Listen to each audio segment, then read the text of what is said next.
Welcome to episode 405 of the DFO Rundown, as always brought to you by Bet365. Get in the game. It's never ordinary at Bet365.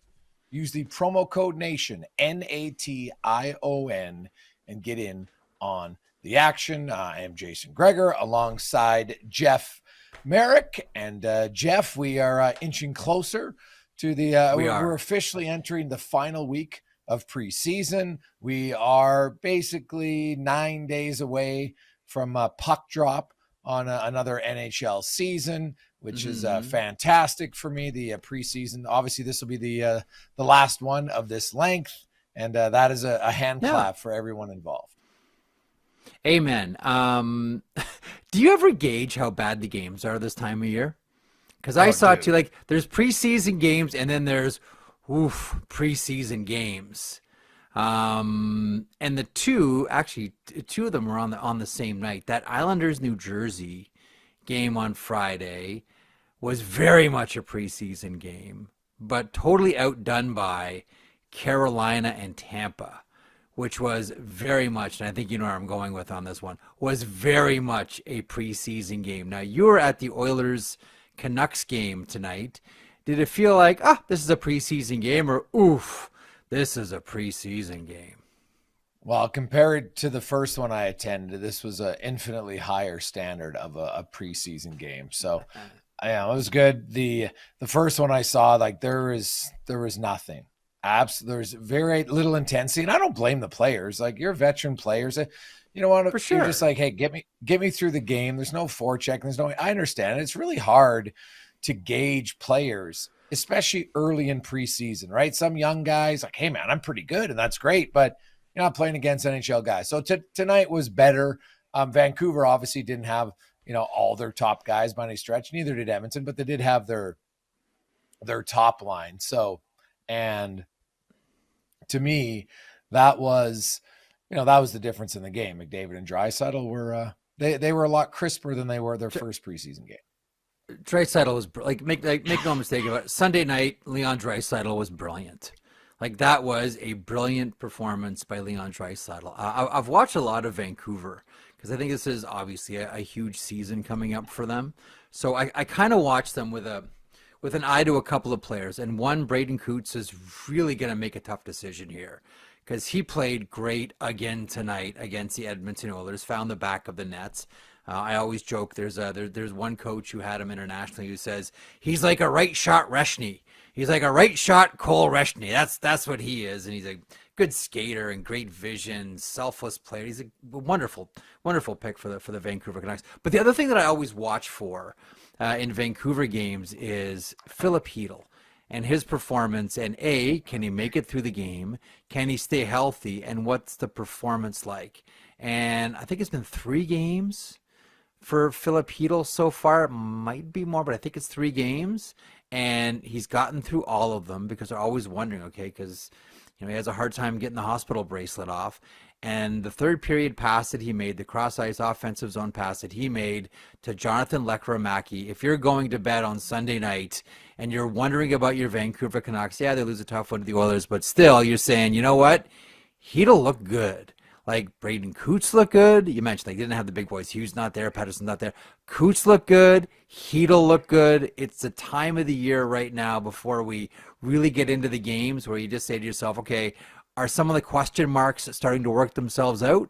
If you're Vancouver right now, you're feeling good about Braden Coots, and you're so far feeling good about Filip Chytil. I thought this was probably Chytil's best game so far in the postseason. Jason, for whatever that's worth. Yeah. No, he looked a lot better for sure. And Chytil to me is the one that's obviously infinitely more important to the Canucks for sure. Coots is a young kid. He's from Sherwood Park, just outside Edmonton. So to play in Edmonton is probably a huge thrill for him and his family. You like to see that stuff, and he's got a lot of energy, and it's great. And I think he's a player down the road that the Canucks are really going to like. I'd probably be surprised if he made it. Now, could he get a few regular season games in? Sure. But if I'm the Canucks, I'll play him on Friday against the Oilers when Edmonton's, both teams play a full roster. Now, the games aren't regular season, but they're closer for every team in the NHL. And so I'm just like, nowadays, though, All the preseason is now is to get through it, because my goodness, this has been, Yes. well, it's a brutal week. Now, the injury wasn't in a preseason game, so let's clarify that. But, the massive story in the NHL is Barkov, and he's out 7 to 9 months. 7 is the end of April, which means he's probably missing the first round of the playoffs. And it'll be interesting to watch for people. This is where the new salary cap, playoff salary cap, will come into play. Yes. So if Barkov, if they just put him on LTIR, then they can use $3.8 million of his cap hit and, fill it back in, and away they go. And then you probably got a better chance to put him in play. But if you put him on season-long LTIR, then you can use the full 10, but then he's not eligible for the playoffs. So I don't see any team doing that, right? Like, he's 7 to 9 months. He's their best player. Like, even if he doesn't come back until the third round, obviously he's hurt. There's no debating that, right? Yeah. So this is, there are little nuances you can watch, and we'll know, like that. I think that LTIR distinction is more so going to be for a player who's hurt in February, where you're like, okay, can this guy come back in 4 months, right? Like, you'll have a better sense of, now we can put him on full year LTIR and get the full cap hit, or he only gets like a 38% of it. What I like about this too is, for the longest time, I've kind of said it's time to start taking the training wheels off the CBA and specifically taking the training wheels off the salary cap. Like, essentially, we've had, Jason, the same salary cap and all that tiny little nuances attached to it. There has been some massaging, but nothing really significant.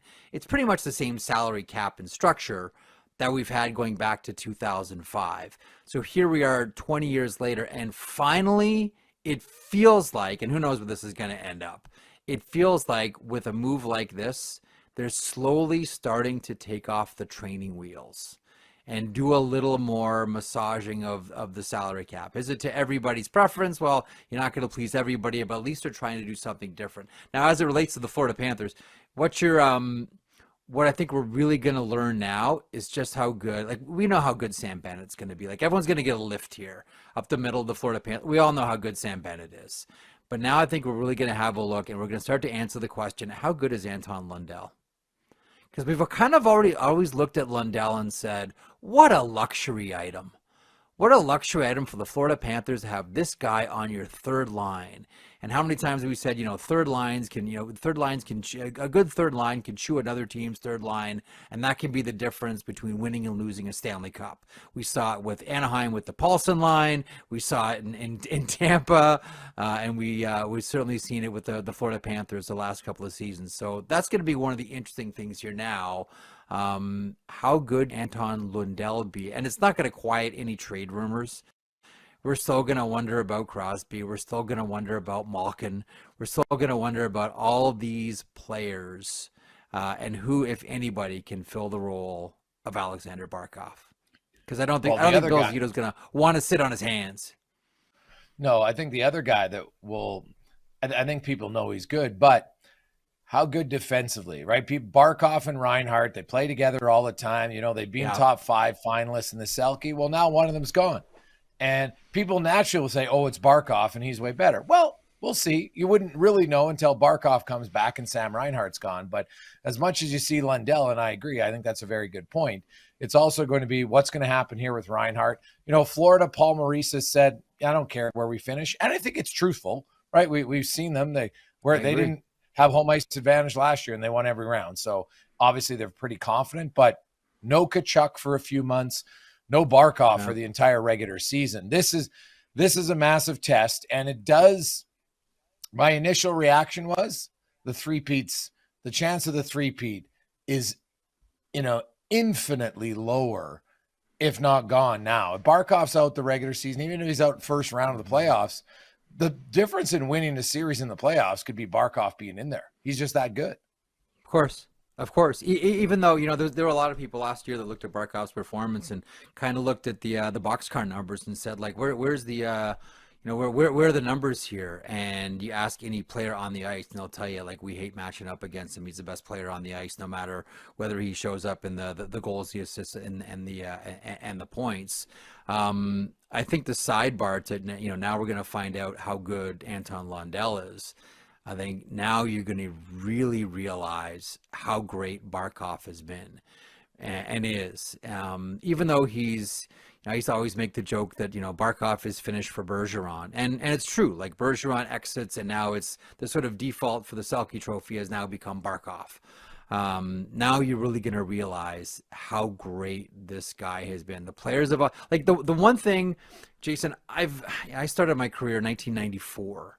And I can tell you that I've learned exactly one thing about hockey that I can tell you with 100% certainty. Only one thing. And this one thing is this: you cannot lie to players. Players know who's good. Players know who belongs. Players know who's faking the funk. Players know who the reals are. Players know who should be on the ice and who shouldn't be on the ice. And anyone that's shared the ice with Aleksander Barkov, all say the same thing. That guy is so incredible. Oh, but he's so slow. You don't understand. That guy is phenomenal. What a player Barkov is. And you're really going to see how much the Florida Panthers, as much as they are, bolstered by, I mentioned Bennett and Lundell, certainly, man, you don't swap someone out for Barkov and not have some attrition. Like, it's interesting too. Like, the point that you make about, I don't really think that they care whether they finish first or eighth. I don't think that really matters to them.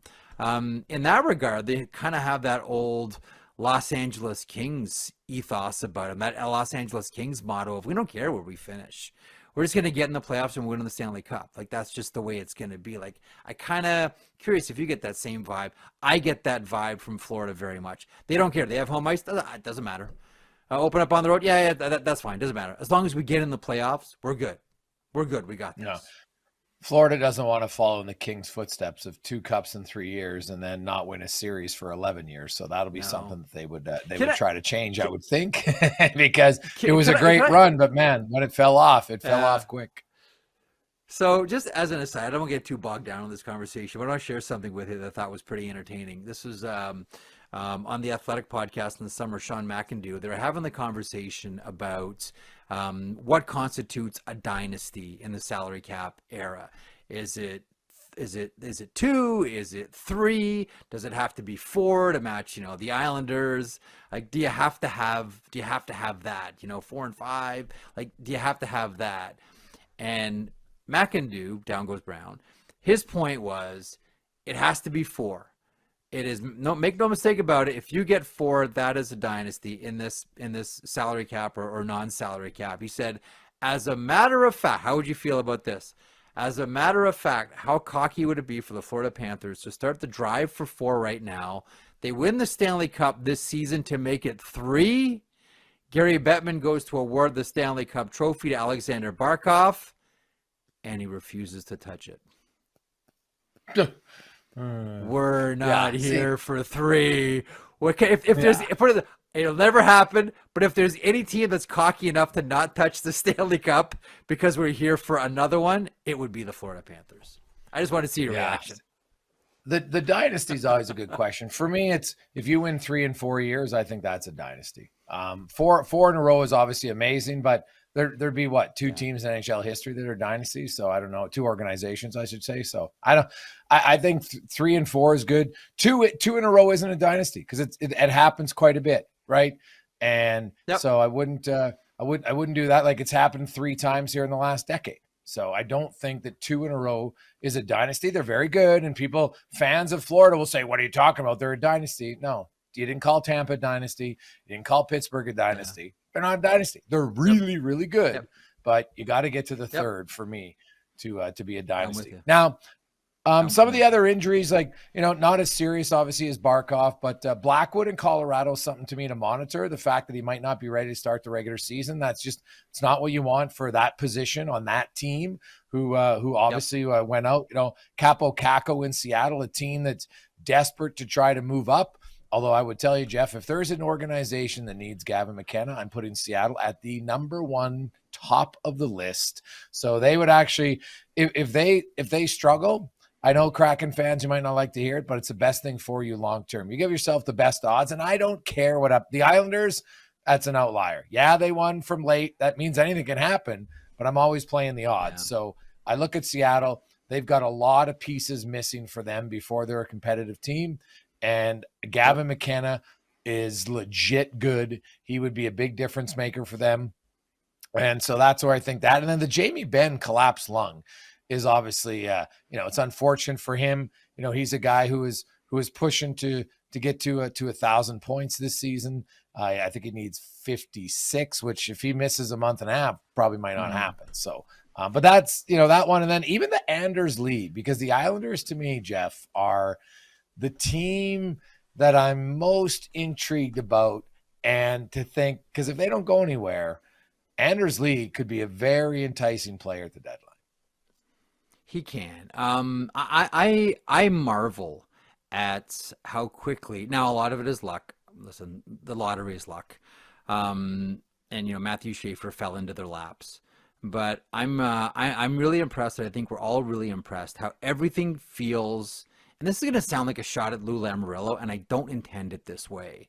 But everything feels different on the ice and off the ice with the New York Islanders, that it's all different, and how there's a real sense of sort of optimism here now about the organization. For the longest time, you always wonder, okay, what's going to happen when the general manager, who's always been rumored to get a job, his first job, finally gets it, what he's going to do. It's kind of like the band, like you say about rock bands, right? Like you have your whole life to write your first album. So generally those first albums tend to be great, and you have like 2 years to do your second album.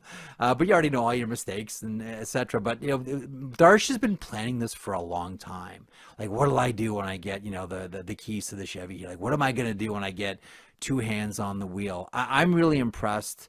Again, we go with luck. Like, I think we're all crossing our fingers about Matthew Barzal. And saying oh man, let's just hope that he stays healthy, because up the middle with Horvat and Barzal, that can look really good. If Cal Ritchie looks good after 25, 30 games in the American Hockey League, you force a Jean-Gabriel Pageau trade, and all of a sudden Cal Ritchie's up, and down the middle you look fantastic, and and everyone's still even though it was Matvei Michkov, who's not the most fleet of foot, but everyone's still talking about the best back check. I think Patrick Waugh called the best back check he's ever seen. Matthew Schaefer hounding down Matvei Michkov last week, which they're still talking about in Philadelphia and other places. It just seems like, to your point about the Islanders, yeah, even if they have a season where they don't make the playoffs, Anders Lee could be a really intriguing piece. But don't you find that there's just such a renewed optimism around the Islanders right now? And they might be one of the most interesting teams to follow because of it this season. Like, it's pretty obvious that Matthew Schaefer's making this team, and Matthew Schaefer might just be a first-pairing defenseman on this team as well, as a rookie. How rare is that, Jason Gregor? Well, it'd be incredibly rare, and if he is, and he plays well, that suddenly changes a lot of the landscape for them. It's like they basically replaced Noah Dobson with a draft pick, which is pretty wild, and it wasn't even the 2 draft picks that they got for him in that draft. So, me, I'm super cautious on young players. So Schaefer can definitely skate. He's looked very good. Hey, some guys have come in and lit the world on fire right away. And there's not many defensemen who do it. We've seen some forwards do it, but teenage defensemen, like, the list is really short about teenage defensemen who can be not just in the league, but who could be an impact player in the league. And so that's something to follow. Yeah. Cal Ritchie, I still think that trade gets underrated as to I'm kind of stunned that Colorado moved him for Brock Nelson, to be honest. And hey, good that you can do it. And obviously Colorado, maybe Colorado, something they didn't like about him, but man, I'm not sold that Cal Ritchie is going to be like a dominant first line player, but I think he's going to be a top 6 player for sure at some point in his career. Well, so he's good, man. I guess it shows organizations that are at different places, but if all of a sudden Cal Ritchie pops a little bit and Schaefer, then you look and say, okay, maybe we got something. My bigger question, though, will be how much does Dave Rittich play in Long Island? Varlamov hasn't played really since the end of November, right? And if you look at goaltending, and obviously Sorokin's, he's dialed in, but now the Islanders, maybe they don't care about fatigue and going deep in the playoffs or not, but if he's starting 60 games again, then I just wonder about it a little bit. So to see that, I think they got to get some good performances from their backup with question marks still around Varlamov. Yeah, it's true too. In the days where your backup goalie will play like maybe a dozen games, and those are just like the designated losses. Like, and that's what made Johan Hedberg so great, is he wasn't just a designated loss goaltender. He gave you a chance to win. Bunny Larocque was probably the best of the backup net minors. That even if Dryden couldn't go, like Bunny comes in, and the Montreal Canadiens still going to win a game. But yeah, I'm with you on that one. I would be, especially since Sorokin isn't coming off, the most spectacular season based on his standards as well. And I don't think you wanna burn this guy out. And the At coach all. didn't So yeah, you're necessarily. gonna no. Sorry to But interrupt, Jeff. but I was gonna say, do you find though that can I just ask this? We don't. First of all, we don't see a lot of goaltenders find their way behind the bench as head coaches. Like Yes, most are goaltenders sort analysts. of, shuffle. Either, yes, analysts, very good. Most of them end up analysts or goalie coaches, right? Like that's Yes. the lane for them. It's very, very rare. Like there are some like Emile Francis and Jacques Martin and Glenn Hanlon. Like there are certainly some goaltenders Yeah, Ron Lowe. that find their way. Ron Lowe's another great one, that find their way behind the bench as a head coach. And I always find it interesting how much harder they are on their goaltenders as a head coach than they would be if they were a goalie coach. But I find Patrick Waugh to be one of those. I think we all do, one of the most interesting coaches in the entire NHL. He was this way when he coached in junior, when he was on the Ramparts.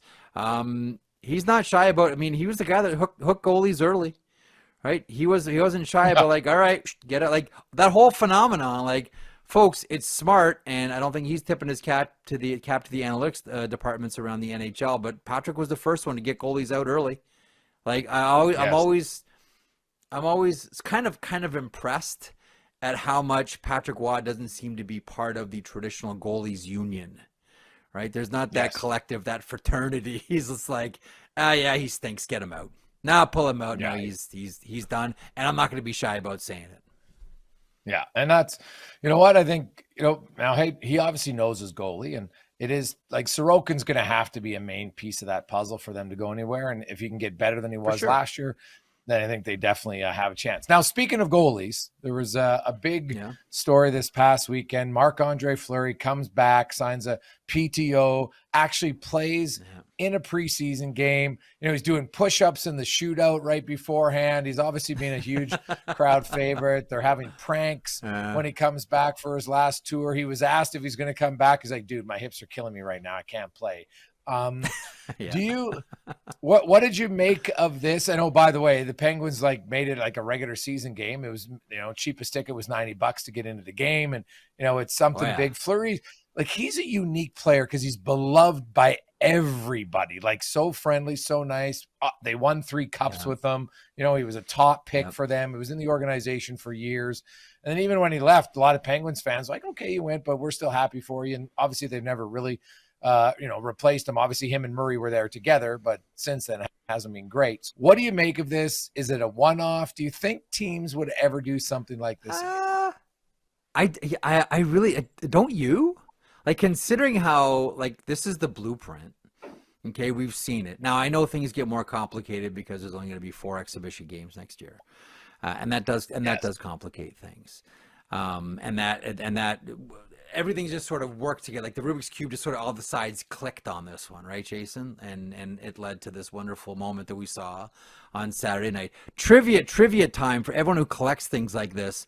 Luca Del Bel Belouz will go down as the last player to score on Marc-Andre Fleury, and that was in the post-game shootout. But nonetheless, Penguins win this one. But does that count, though? Marc-Andre Fleury. Not technically, it doesn't. No, not a goal. It doesn't. This isn't it's not.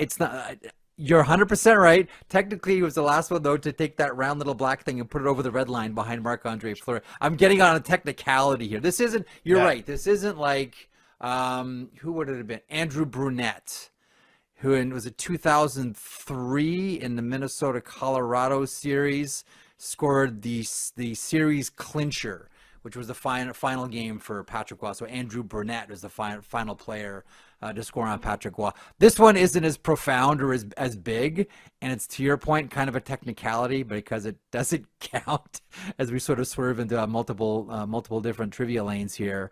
But the blueprint's there. Like, honestly, like, Jason, my first thought on this one was, if Jágr's amenable to it, and I know they've already done the jersey retirement and all that, but like, could they not do this with Jágr if/when, I know he's injured now, but like if/when he decides to call it a career, he goes out for one final twirl on the third period of a exhibition game at home, and to your point, they pack the place, and you can't keep enough t-shirts on the racks, and everyone's going home with a piece of Jágr paraphernalia, and it's the final thank you, and retires a Pittsburgh Penguin, etc. Like, it's there. Like, the model's there for all of this to happen. I have cynically, because there's dollar signs attached to this, I have a hard time believing that this will be a one and done. This may just be a creative way for fans to say goodbye, and for a player to end up in the jersey that he began with. You have a thought? Well, the fact that money's attached to it in the preseason definitely means that some teams would be looking for it, no question. Jágr's probably too far removed from the NHL for me to work with Pittsburgh, but I would look at some teams, and I think the truth of the matter is, it's going to have to be guys who probably won a cup with the team, because I just think there's a deeper connection for fans and those guys to an organization when they win. Like, for instance, Jonathan Toews in Chicago, if he plays 1 year in Winnipeg and then that's it, he would be someone. Yeah. I look at Tampa Bay when they're done, they got a host of guys, Kucherov, Steven Stamkos, probably even another example. He's left Tampa. He's playing somewhere else. He'll play there for 4 years. He announces his retirement, Jason, and then they come back to Tampa, right? That's the one I could see. That's the best one. Right now, the 4 preseason games makes it challenging, but let's be honest. We all know at the end of the day, when you get into training camp, there's usually 2, maybe 3 spots open on a team for the most part. Now, some of the bad teams at the bottom, maybe not, because there's so much uncertainty. And when you just look at the odds of Tampa Bay struggling, whether it's like Stamkos is going to play for at least probably 2 or 3 more years. So, Tampa Bay in 4 years, could they be struggling and then say, hey man, a preseason game in Tampa, Steven Stamkos comes back, bring the prodigal son home and everybody loves it. He would be an example, I think, that could work. Yeah, I think that's a great one. I think Jonathan Toews. I think everybody listening to this right now is thinking to themselves, okay, like, who is it for my team? Like, who is it for the Calgary Flames? Who is it for the Dallas Stars? I don't think they have one. Who is it for the San Jose Sharks? No, but I'm saying, like, everybody listening to this right now who's a fan of all these teams, like, do we have a Marc-Andre Fleury? And you just popped off a couple off the top of your head there with Toews and Stamkos, who are great examples. There are other ones too. And again, like, we just saw the blueprint. We just saw how you do it. And now everybody in Pittsburgh feels like the player retired where he was supposed to retire, with the Pittsburgh Penguins. And so I think that you're gone. If you're a Penguins fan, you're kind of closing a loop here, aren't you? Yeah, and it's funny because it's 8 years since he played for the Penguins, and that just shows when somebody gets that engrossed in a city and an organization. And I honestly think, like, Fleury, just his personality was so infectious that it was hard to dislike him, and he didn't want to leave. That's the other thing, right? Like, he didn't choose to leave. I think if a guy chooses to leave, it's not, you can come back. You could do the 1 game sign contract thing that lots of guys have done. But I think there's something about, he didn't want to go, but he left. And then he had some good success in other places, specifically Vegas. And so we always loved him. He spoke very highly of our team and our city. And so I get why the love never really faded there. But I think in other, like, that's why it's kind of it has to be a special one. Like, Stamkos was gutted when he left the organization. So the fans, I think, in Tampa are like, I'd love to see Stamkos come here one more time. So Taves was different too. Obviously, he had the illness, and then he had to step away from the game, and now he goes back to his hometown. So you're like, geez, you can't really fault the guy for trying to come back playing in Winnipeg. So those are ones that I looked at. But like look at Kopitar. He's going to finish he doesn't need to play another game in LA, right? He finished his whole career there, so he wouldn't be an option. Drew Doughty, same thing. And I'm kind of looking at guys who played multiple years. So somebody in Tampa and Florida who, like, if for what odd reason somehow Barkov didn't finish his career in Florida, because anything's possible, right? Like 6, 7, 8 years down the road here, who knows what happens. But if those guys didn't, I would probably put him there. But I'm searching my mind, like, I don't know, maybe, Patty Kane maybe in Chicago even more so, right? He might be one. But then it comes down to, does the player want to do it? That's the other thing, right? Like, when you walk away, do you want to come back for that game? Because now I think as a forward in a preseason game, it'd be easier than a goalie. Like, I'm surprised Fleury didn't pull a groin or something. Well, he only did get the one period. Like, they weren't going to put him in there for 60. Though, and like, to your point, he was already got the shootout, right? I know. What do you think? What do you make of that obligatory shootout after games? Well, the teams they both have to agree to it, right? That's my understanding. Or the home team, it's the home team's choice. So I get it in Pittsburgh. They're trying to extend it. They probably asked Fleury, hey, do you want to do it? And knowing Fleury, like, the guy's he's a great example of just whatever gets thrown at you in life, you just take it and you have the most fun you can have with it. Like, no one's going to remember or care what happened in the shootout. So I could see, like, just see him, he drops down to do push-ups. Like, he's such a character. Like, who's even thinks to do that? It's so funny. When you think of Marc-Andre Fleury, I think we all think, if I just said, like, one highlight, Jason Gregor, one highlight, we all have the same one, right? It's a Lidstrom save to keep the cup and to keep the cup alive. That's probably the big one. Yeah, it's hard to, like, that's the one. I'd have to really rack my brain. I'm totally abandoning my system of play, everything that, and we really should mention, like, Mike Bales, ex-Penguins goalie coach, really did a great job with Marc-Andre Fleury, helping turn his game around and calm his game down, not playing outside the post as much as he did when he started. But that was that moment where it's like, I don't care how Mike Bales wants me to play this shot. I'm just making a save. Like, that was just Marc-Andre Fleury just saying, screw it. This is rock and roll. We don't want smooth jazz. I am going to make a save right now. That to me was Marc-Andre Fleury. Yeah, he was very athletic goalie, right? And at times when he needed to improvise, he could do. He never really seemed to give up on a goal at all. And even that when they won their last 2 cups and, they kind of split duties and Murray was the bigger guy, he's still beloved, like, good team guy. I'm sure inside it was burning him, but you never showed it. And, to me, he's a Hall of Famer. I don't think there's much debate really on it when you look at where he is and wins and games and cups and everything like that. So he'll be up there for sure. And I'm just curious, does Marc-Andre Fleury, so you don't have a ton of superstar players who become analysts. There's not a ton of them, right? When you look at it, like, the fact that Chris Pronger's coming into it now, I think that's good for the game. Like, superstars just see the game differently, right? Like, in the NBA and the NFL, it's a lot of the superstar guys are some of the best analysts that you see in the game. And so Marc-Andre Fleury, from a personality,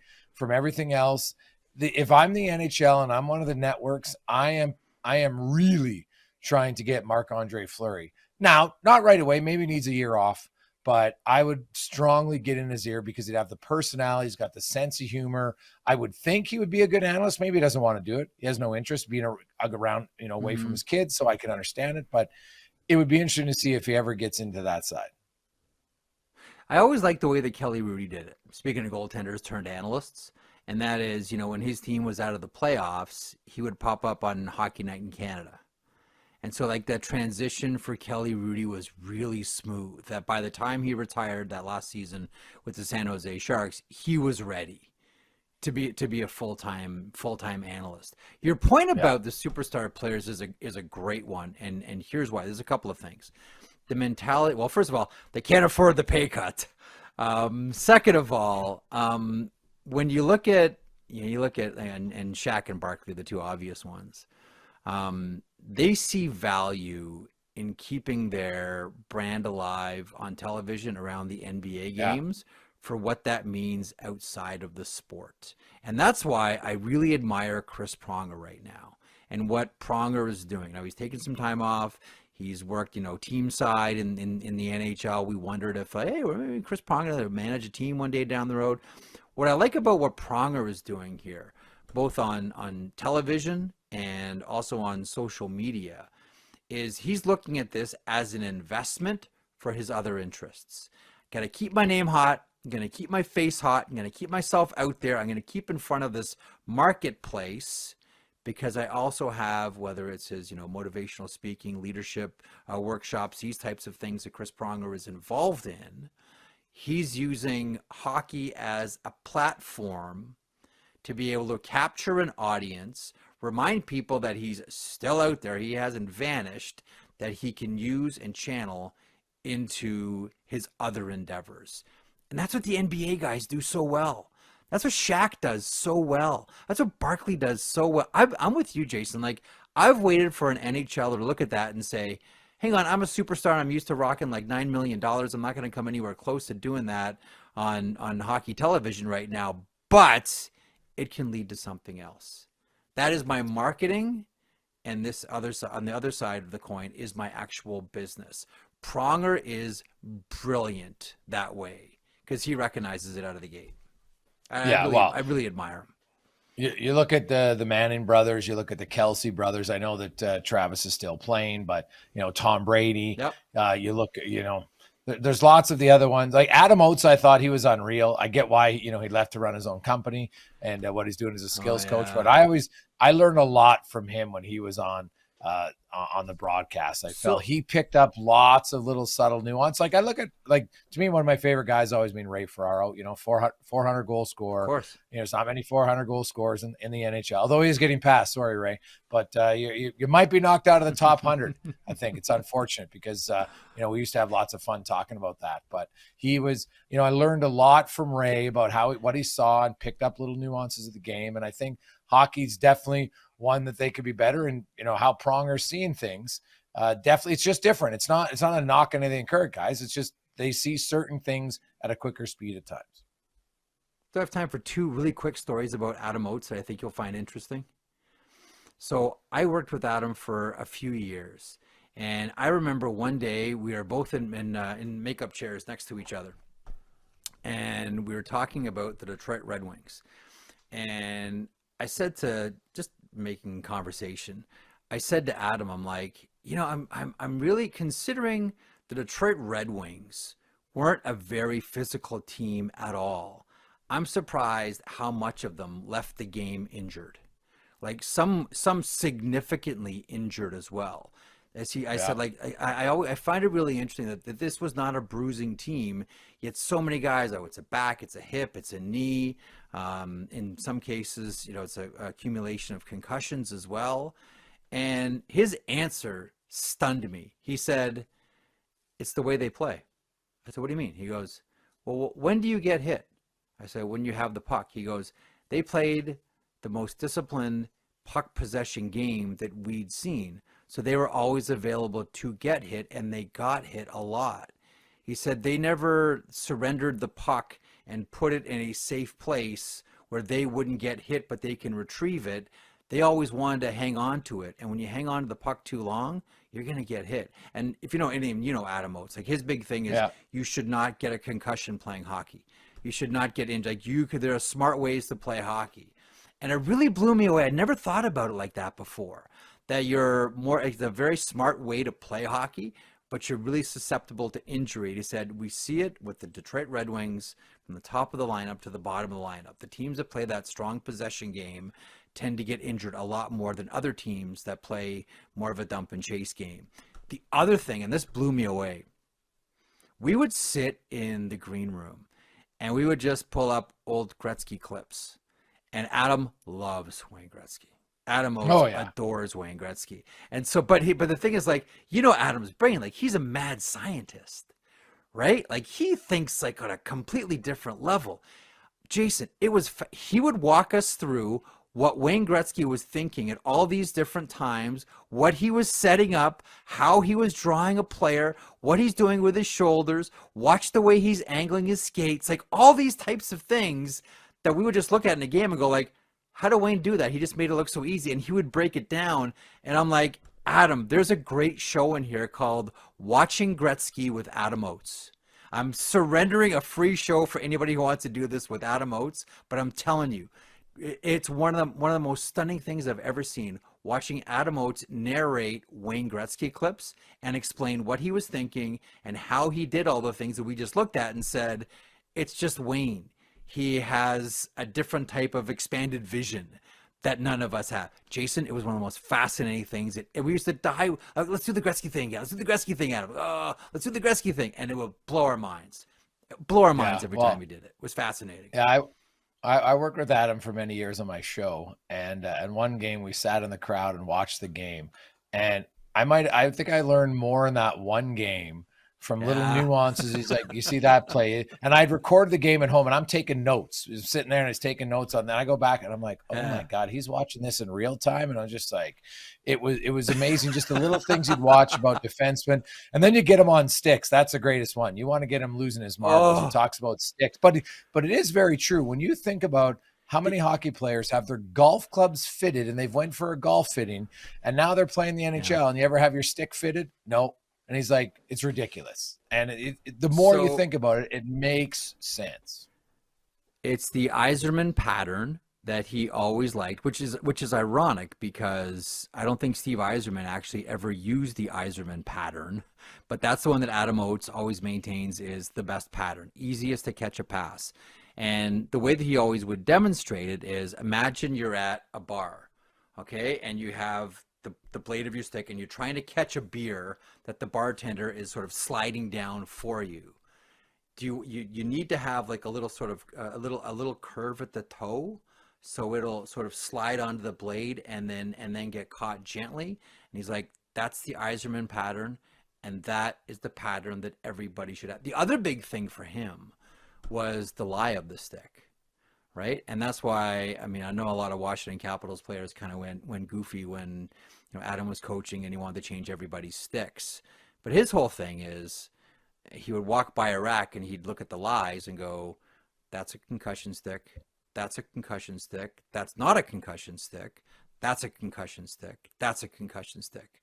Just by the lie of the stick and where the player leans. I remember having a conversation with him about Connor Bedard when he got hurt in his rookie year. He said it's entirely predictable because of his stick and the length and the lie. He's always in a position where he's falling forward.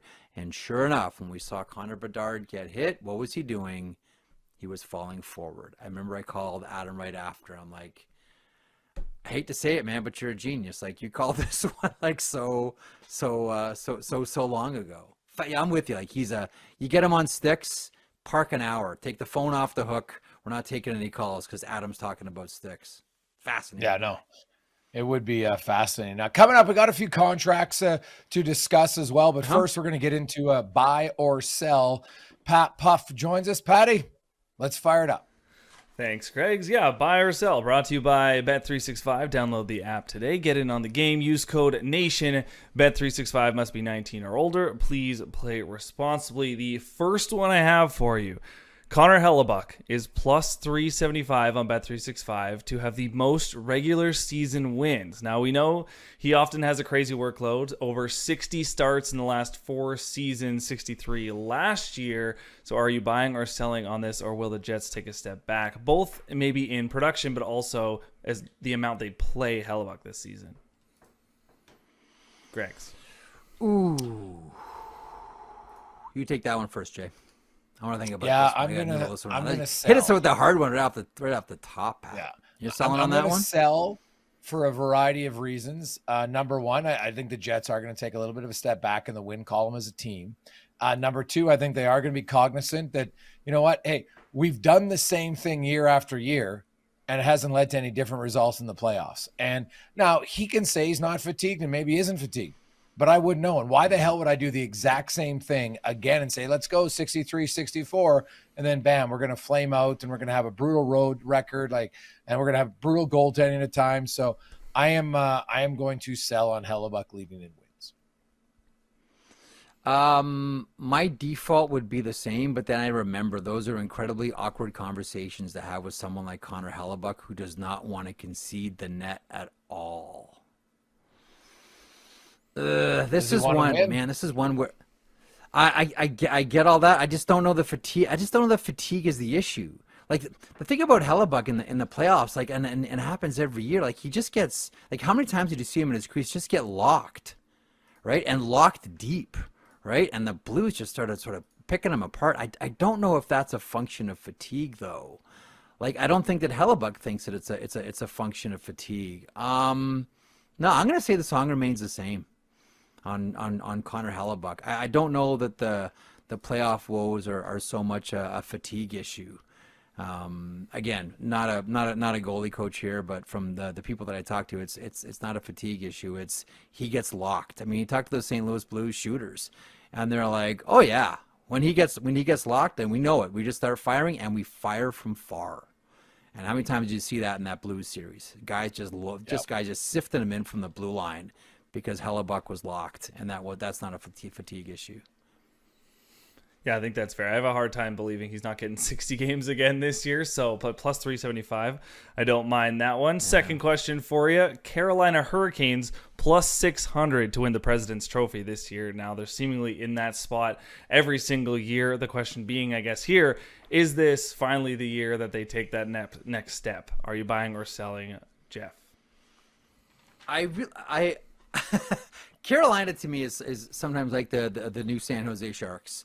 Like, I was the guy that bid on San Jose all those years, every single year when Thornton and Marlowe were running the show, and Pavelski and Boyle. This is the year they're going to do it. And I always say that about the Carolina Hurricanes. Now they've added Nick Ehlers. I'll tell you what, too, just as a quick aside, not to put too much in the preseason. I know, don't jump all over players in the preseason. Bradley Nadeau looks great. Bradley Nadeau can really, really fire a puck as we're seeing. You know, Nick Ehlers is going to help with the offense, and they got another young kid coming in, and Bradley Nadeau. We'll see if he plays, and we'll get a full season out of Logan Stankoven as well. The thing about Carolina with the President's Trophy is they're going to beat up on a lot of teams from the Metropolitan Division, right? Like that's the key here. Carolina's going to beat up on some teams. Washington Capitals again are going to beat up on some teams as well. You know what? I'll pick that one up. I'll buy on that one. Carolina Hurricanes for the as long as the goaltenders can keep the hospital bracelets off. Freddie Anderson, I'm looking your direction. Then yeah, I'll take the Carolina Hurricanes. I'll buy on them. Jay, what do you think? I am going to sell. The Hurricanes were 10th in the NHL last year. And I'm not sold that they've who's their second line center? It might be Logan Stankoven. He's never played center in the NHL before. So I have a hard. It's gonna be Kotkaniemi. Trust me, it'll be Kotkaniemi. Right now it'll be Kotkaniemi. Well, well then that makes my decision even easier because he ain't a second line center. At least he's never shown he's a productive second line center. So Carolina's a lock to me to be a playoff team, no question. But I don't see them being the best team in the East or in the NHL. Perfect. One buy, one sell. That's what I'm going for. Now, let's just assume we're buying on the Hurricanes winning the President's Trophy, which would assume that they're going to win the East. So let's jump over to the West, where the Edmonton Oilers are favorites at plus 350. Now, it makes sense. They have gone to the Stanley Cup the last 2 years, but also haven't won their division since 1987. So are you buying or selling on the Oilers winning the Western Conference at plus 350? We'll go back to Greg's. So now, was I not reading it wrong? Didn't Vegas have better odds to win the President's Trophy than Edmonton? Vegas did. Suddenly, yes. Yeah. So very good. That's Vegas has better odds to win the President's Trophy, but not better odds to win the West, which shows me the betting line there is to get Oilers fans fired up about it. I understand it, but when I look at Edmonton, and you know, they need a better start. Their last 2 starts have been awful. Now, a few years ago, their start was great. And, they always seem to have like a 10-game stretch of really bad where they're 2-7-1. It used to be in December. It used to be their Achilles. But the last few years, they couldn't afford it in December because they had it in October. And then, of course, they played exceptionally well. I'm looking at Edmonton and Chris Knobloch. Like the one thing when I talked to players about Florida was the most predictable team in the NHL. You knew exactly what they were going to do. And they said, we don't care that because we're just better at doing what we want to do than you trying to stop what we do. And Chris Knobloch has really instilled a much better consistent system. If you look at just shots against everything else for this team, I think they do have a pretty good chance because no one I know Vegas brought Marner, but then they lost Pietrangelo and they lost Haig. And I think that's a tough blow to them. No one really made a huge, big move and where I say, wow, this team is clearly better. Well, Edmonton's been the best team in the West in the playoffs 2 years running. So I'm actually going to buy simply because they're due. Right? I look at it they're a team that's due to finish first in the West, but I don't think the team who wins the West wins the President's Trophy.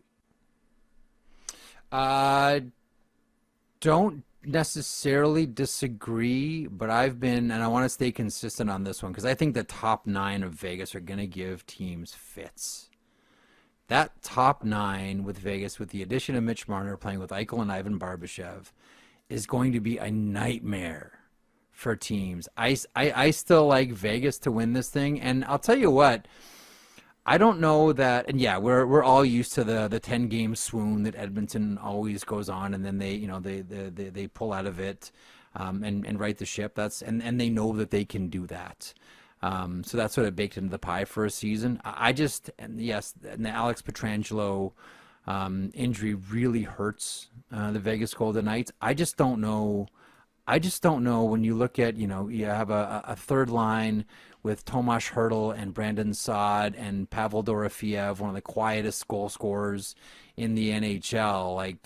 That's a top 9 that's going to really hurt teams. I'll take Vegas to come out on top, but how about this for playing both sides of it? It wouldn't surprise me if Edmonton finally strung together a season where they didn't have the major dips in it that we're used to.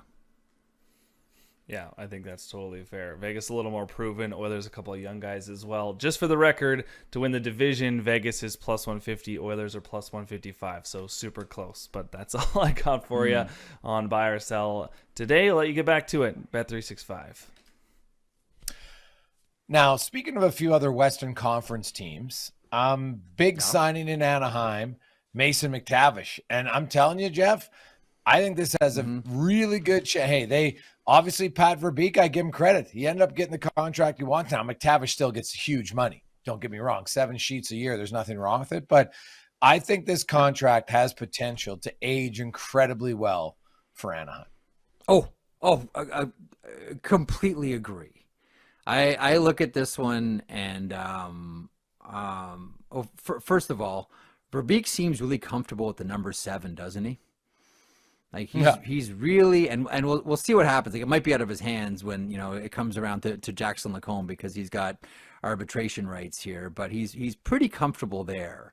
This is a team that when you look at down the road, and I think we mentioned this last week on this program, that this is the first year where I think that Verbeek really feels the pressure for Anaheim to do something. I want to talk about Cam Fowler here in a couple of seconds, but it seems like this is the first year where Verbeek's okay, so I've been here the required number of years to have actually had an effect here. Now we have to get into the wild card spot. Now we've got to do something here, but they're set up well for the future financially, right? You have Mason McTavish at 7. You've got Leo Carlsson on the horizon. You've got Pavel Mintyukov. You've got Olin Zellweger. I mentioned Jackson Lacombe, who's the best of the bunch. And that one, again, might just be out of Pat Verbeek's hands. That might just go to arbitration. They got close with Troy Terry. And then before they opened the arbitration door, saner heads prevailed. I'll be curious to see what happens with Jackson Lacombe if they don't have a deal by the time, August rolls around next year. But they're set up well if Mason McTavish is getting 7. right? Because then what's Leo Carlsson going to get? What's Pavel Mintyukov going to get? What's Olin Zellweger going to get? I think this is to your point, $7 million is a lot of money. I don't want to sneeze at that. And I want to respect that that's a lot of money. Yet at the same time, from a team point of view, that's an impressive contract. And you got him for 6 years at that number. And hey, $35 million for Mason McTavish is life altering too. So good for him. But I think here's the thing about it too. Like, how many other teams out there did their fan base think like, oh man, McTavish isn't going to sign? That means they have to trade him. Okay, what's our package going to be here in Montreal? What's our package going to be in Vancouver? What's our package going to be in Dallas? What's our package going to be? You know, I mean, how many teams out there are desperate for a second line center? And here, Detroit Red Wings, although I do like Marco Kasper.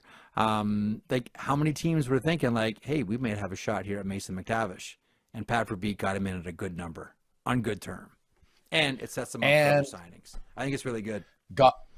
It got him in where he at least gets a few preseason games under his belt, which historically that can help. If you just look at guys who don't get into the preseason, and we saw it in Jeremy Swayman, we've seen it in others. I think that in itself from a young player can be a benefit. Anaheim is hoping to take a step. I'm not sure they're going to be able to take the step needed to get all the way to the playoffs, but they want to take a step to at least be playing somewhat competitive in the race type of hockey into February and March. I think that's obviously the goal for the Ducks this year.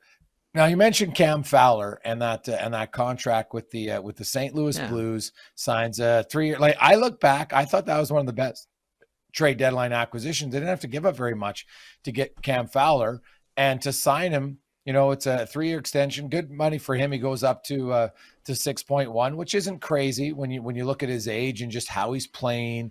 You know, unfortunately for them, Torrey Krug, basically, you know, Torrey Krug's going on LTIR, so his money next season is the final year of his deal is basically going to go to him. Philip Broberg's going to need a new contract next summer as well. But I quite like this deal, and Fowler and Parayko together have been a fantastic pair. Let me throw that back to you, because I can't figure out what the answer is. Is Fowler more important to Parayko? Is Parayko more important to Fowler? Or is this just a classic case of your chocolates and my peanut butter? Because like from the get-go, like from the hop, this was such a beautiful pairing. And I'll take it one step further. When you're with a team for a long time and you've enjoyed some initial success, and then it takes a nosedive, and it's the grind of, we know we're not going to make the playoffs, we don't have it.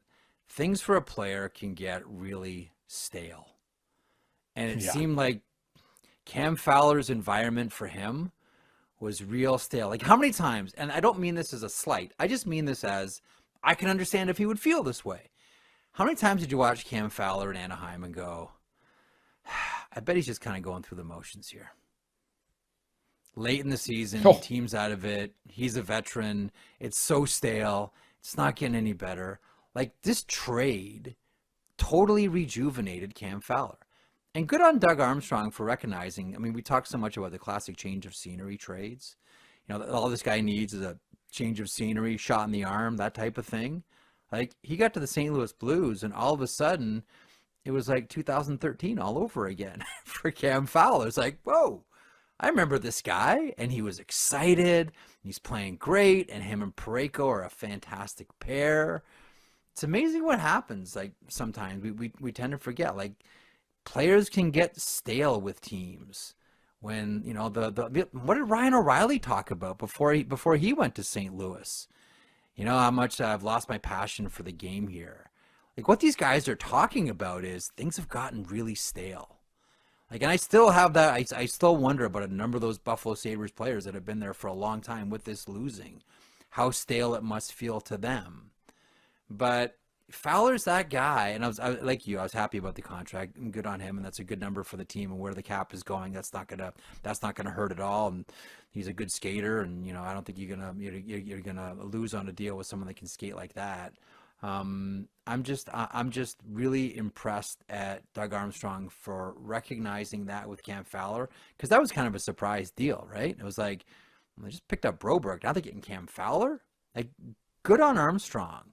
And again, all of a sudden now, Alex Steen is going to walk into a situation here as a general manager where the table's been set by Doug Armstrong. Right? Yeah. There's always the day-to-day really stuff and some janitorial, but like he's really set Alex Steen up for success here. And listen, now you're keeping that Parayko Fowler pair together for a few more years. So yeah, real nice deal. When I look at the pairing, some guys just complement each other. Where Colton Parayko, I think, probably got underrated in his value to the team when they won the Cup with St. Louis. He was exceptional. Obviously had Pietrangelo, Bowman, like they had a really good defense core, big, and he's so big. And sometimes people wish with his size and his frame that he would play more physical. But Colton Parayko is an amazing skater, and it wasn't a surprise to me at all that he made Canada's Four Nations team, because when you're that big and you skate that well. And he's smart. He's an incredibly smart guy. And so when you have him and Fowler play, like Colton Parayko might have had the quietest 16 goals by a defenseman in the NHL last year. No one really talks about it.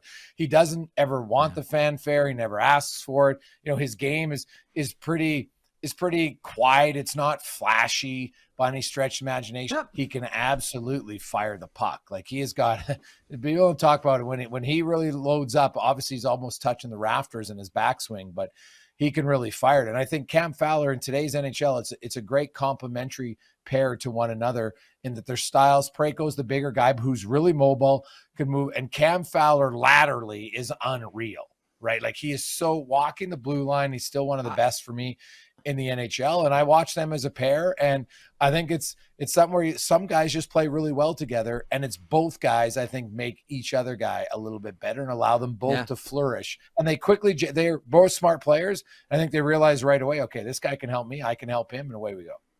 Totally. Yeah, absolutely. I think that's a great way to put it there too. Sometimes because how many times have you seen it where there's two really good defenders and they put them together, but because they essentially both do the same thing, the pairing doesn't work at all. But what Parayko does, Cam Fowler can't do. What Cam Fowler does, Colton Parayko can't do. It's like, two things that arise mutually, although you look at them and you say, wow, they're really different. But they're two different skill sets that arise at the same time. That was like what is explicitly two is actually implicitly one when you're talking about defense pairs. And you know it when you see it.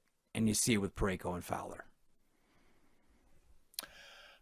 Quickly, before we wrap it up today for episode 405 of the Rundown, brought to you by Bet365, we talked about McTavish's contract, but still, Luke Hughes, Evangelista, Hughes in New Jersey, Evangelista in Nashville, and it doesn't seem like there's a lot of movement on either one as of right now. I know that one phone call can change it, and maybe as you get closer here, but we're entering the final 5 days of the preseason where, some teams only have 2 games left, maybe 3, depending on their schedule. Like that's tough, man. And I'm kind of interested. Like, I don't know if it's changed, but the last time I checked in the Hughes camp, they were still like $1 million and a bit apart. Like that's a long range at this time. It's not like it's 9 mil and 10 mil. Like that's not where they're at. So I'm kind of curious to see how long this goes for New Jersey. And even Evangelista, a lot of people thought that would be somewhat of an easy negotiation. It hasn't been.